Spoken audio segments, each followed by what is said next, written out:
Hello guys, welcome to fishing zone. আজকে দেখাবো আমি কি করে সরপুঁটি মাছের টোপ বানাতে হয়। সরপুঁটি ধরার তো তার জন্য আমার লাগবে ভাত, যে কোনো চালের হলেই হবে। হ্যাঁ, আর লাগবে হলুদ, আর এটা হচ্ছে সরষার তেল। তো এগুলো পরিমাণ মতো ইউজ করতে হবে। কি করে বানাতে হয় দেখিয়ে দিচ্ছি, ভিডিওটা সঙ্গে থাকবে। শিলপাতার মধ্যে আমি পরিমাণ মতো ভাত নিয়ে নিলাম, মানে যতটুকু বানাবো সেই হিসাব করে।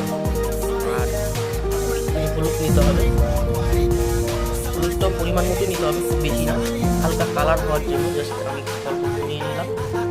আর এর মধ্যে নিতে হবে সরষার তেল, নিয়ে নিলাম। এবার এটাকে ভালো করে বাটতে হবে।